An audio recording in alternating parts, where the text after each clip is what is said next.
Main cause क्या है diabetes होने का या हाइपरटेंशन होने का एक इंसान में?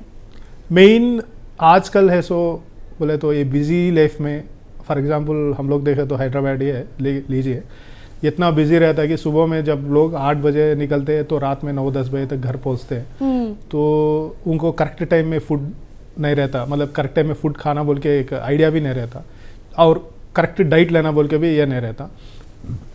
तो हम लोग बहुत बार देखते रहते, रात में 11 बजे बिरयानी खाते और सुबह में 12 बजे बिरयानी खाते, तो नाश्ता होता। सो दिस इज ये इरेगुलर टाइमिंग। और आउटसाइड फूड स्पेशली आप देखें तो जितने इतने हैदराबाद में हर एक स्ट्रीट गए तो every street you will have some restaurant. And आजकल सोशल मीडिया में पता है रोज़ को एक डिश आता है और रोज़ को एक पकवान मिलता है, तो ऑटोमेटिक से अट्रैक्टिव रहता। तो इतने आउटसाइड फूड और लोगों को बिजी शेड्यूल की वजह से थोड़ा टाइम भी नहीं मिलता कि they can have some physical activity, ये सब।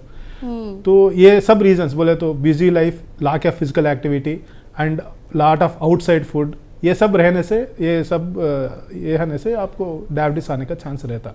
और जितने बाहर के फूड रहते हैं ना उसमें वी डोंट नो, मतलब वो जो तेल यूज़ करते और जो नमक यूज़ करते, जितना नमक डालते और जो भी इंग्रेडिएंट्स यूज़ करते मसाला वगैरह, पता नहीं है कि बहुत लोगों को उसकी वजह से बीपी आ सकता, उसकी वजह से शुगर आ सकता।